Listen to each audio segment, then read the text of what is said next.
This is the first video of the new reading roundup format, which can only mean one thing. Double the updates for you this week. Hey everyone, I'm Nick here with Shelf-Esteem, and this is the reading roundup, January mid-month check-in edition.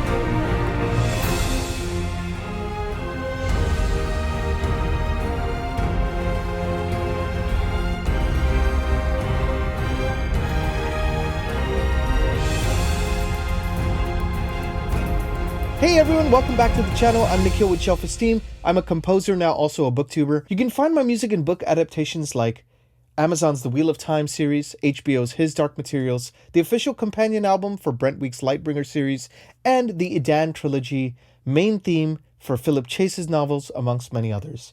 I'm here to talk to you today about a reading roundup. Not just any reading roundup. As I'd mentioned in the previous roundup, I am now going to be doing these bi-monthly. And really, in no small part due to you all. And I always say I'm the steward of this channel, the guardian of this channel, but it is our channel as much as it is anything else. So I wanted to make sure I put up a poll asking how frequently would you want these updates. I'd kind of played around with the idea because in 2026, I want to have more diverse content on the channel. I want to be able to provide more value for you. And that goes beyond just what I read, what I'm going to read, right? So you all thankfully gave me some good feedback on that front. And I decided it would be time to change this to a bi-monthly status. So every 2 weeks or so, I can give you double the updates in one foul swoop. So if you like this kind of video, free ways you can support the channel, like, subscribe, watch till the end, share it with a friend.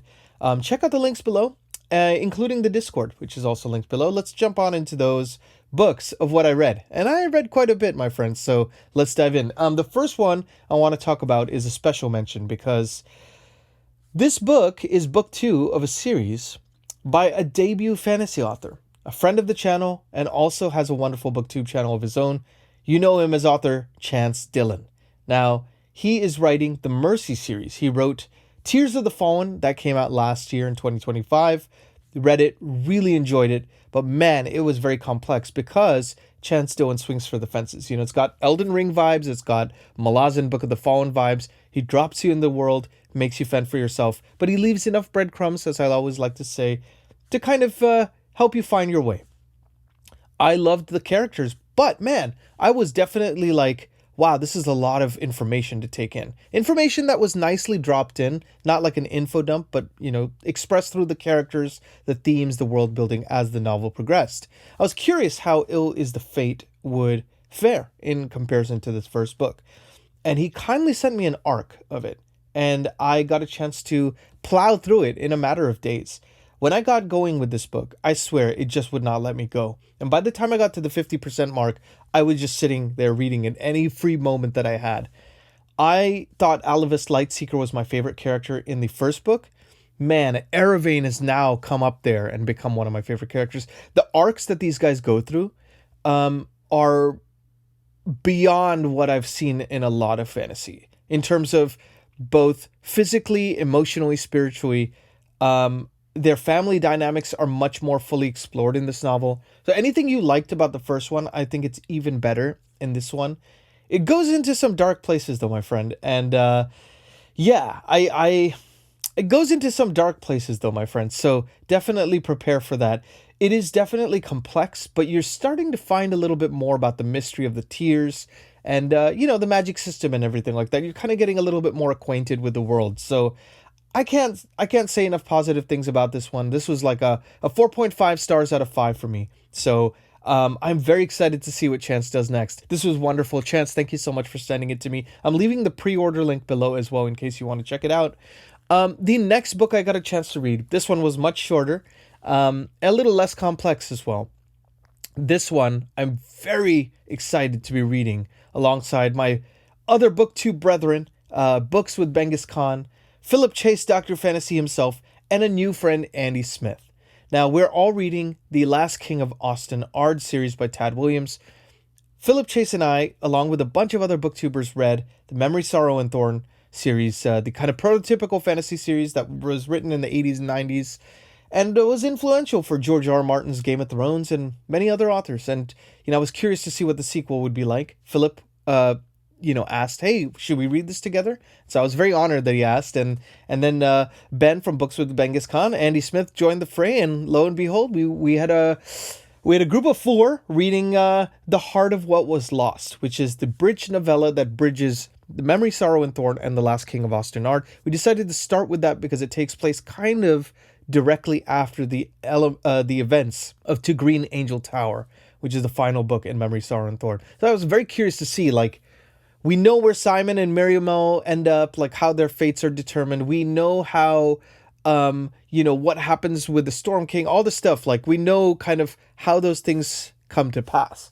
It was very curious to see what this novella would provide, and it's only 220 pages or something. So I guess maybe it's a novel. I don't know. I gotta say, I was riveted from the get-go. I read this in 2 days, and again, I'm not the fastest reader in the world, so being busy as I was, it was kind of a little bit a crazy thing to do, especially since it's a very established world. There's a lot of characters and kind of a lot of political factions at play in this novella as well. So I thought it was going to take a lot longer, but I feel like Tad Williams' writing has gotten even better. Now, this one came out in 2017, so maybe, 20 years after the last book came out or something like that. So I just found this to be a tighter, intriguing story that gives you more insight into the Norns, the White Foxes, and some of these other characters and groups of people that are at play, or groups of beings that are at play that you really didn't know too much about. They were much more one-dimensional in the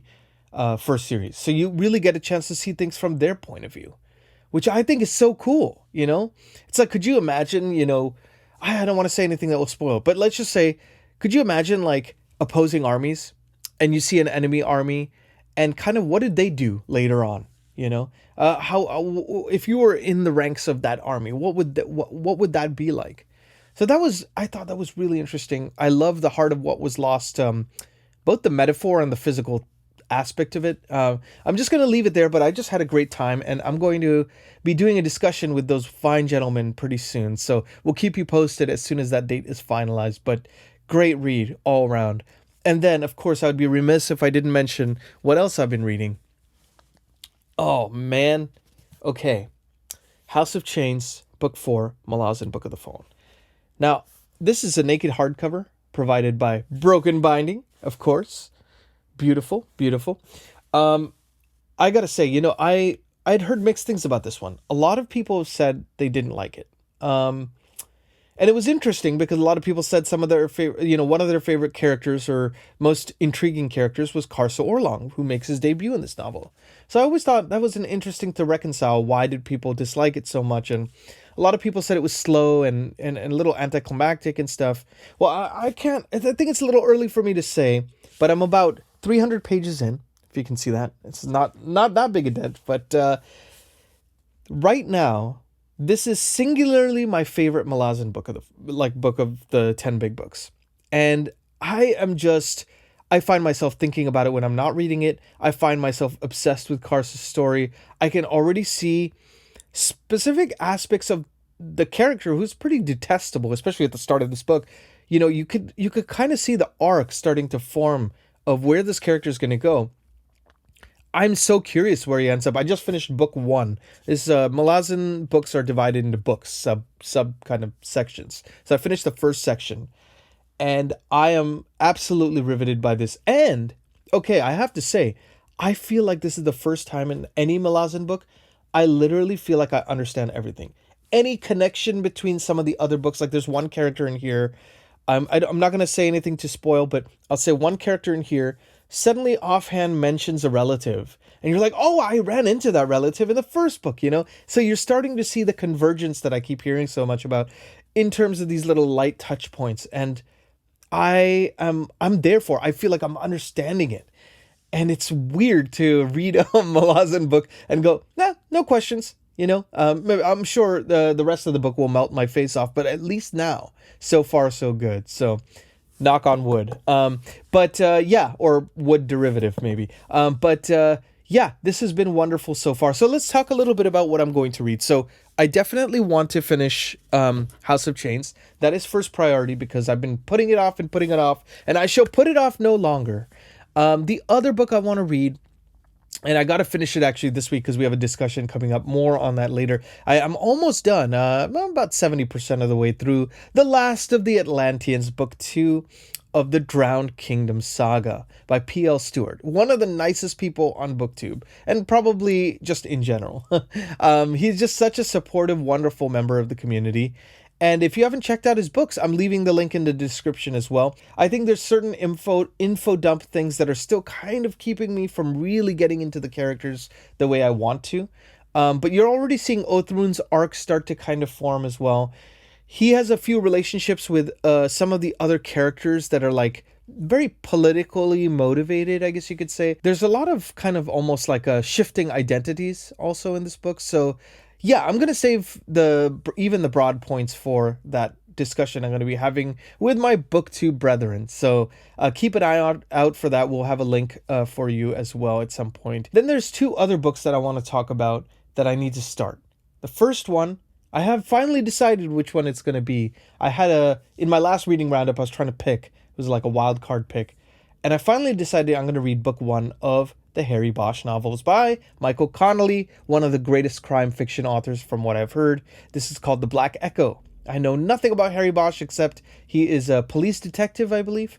And that's it. That's all I know. But I've heard great things from a lot of people, including Josh from Red Fury Books, I believe, the Quilluminati, who are Brian from Belltube, J.J. Minton from Talking Story, Mike's Book Reviews, and Philip Chase have read one of them. I think it was book 4 in the series, because you don't have to necessarily start at the beginning. They loved it. So yeah, that was good enough for me, and I was excited to check it out. So that will be one on the docket. And then I will kind of explain a little bit more about this in the last part of the video, but I'm going to be going out of town, and I'll have a nice little plane ride to start Shauna Lawless's Book 2 of Gale Song Saga, Words of Kings and Prophets. Now, for anyone who knows, you know how much I've gushed about the first book, Children of Gods and Fighting Men. It even made my top 10 books of 2025. If you want to check that video out, I kind of explain why I liked it so much and why I'm excited to binge the rest of the series.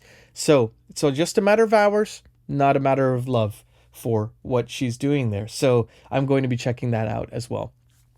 Let's talk about the channel, because my God, you wonderful people and many new people here have joined thanks to an incredible collaboration I got a chance to do with like 26 booktubers. Some of my favorites, ones that have a huge platform, ones that also that have flown under the radar but deserve more mention. And I asked each of them over the holidays, hey, would you be able to maybe answer a prompt about your most anticipated read for 2026? And like largely they all got back to me, and they couldn't be nicer and couldn't be more collaborative, and they all sent me videos of their picks nicely edited together, and I put that all together and I added my own pick as well, and I made a Booktube Bonanza video of that. And you could check out that giant collaboration. If you could see this thumbnail, by the way, this thumbnail itself took me hours to do, but it was so worth it, because why not stick a Beatles reference wherever I can, right? So I just really appreciate anyone who's watching this that was part of that video. Thank you. There's too many people to list, but my God, I mean, they're all listed in that video. Please go check them out and make sure to, subscribe to them, show them some love, because they are really some of the kindest humans that I've met in this platform. So thank you all so much for doing that. Also, over the last couple weeks, I've released about 5 videos, and I did, in addition to that video, and I also did a live stream. The live stream I did actually, as of this taping, just today, because I'm taping this video on a Sunday, but I was joined by the wonderful, the thoughtful, the thought-provoking Joanna from Joanna Reads. So she's one of my favorite booktubers, a kind person, very collaborative, and I just love the way she talks about books. She's such a thoughtful reader, and she analyzes things from themes and characters in a way that I see very few booktubers really dive into the weeds of that stuff in the way that she does. So I'm a fan, so it was really nice to have her on the channel. We chatted, we revived the Shelf Talker segment where I chat with booktubers and authors in a casual hangout space. So I've been wanting to do that, and she helped me kick it off again for 2026. So Joanna, thank you for being here. It really means a lot that you would join. And everyone who's in the chat, it was nice to see so many familiar faces as well. So you could check that video up here if you would like.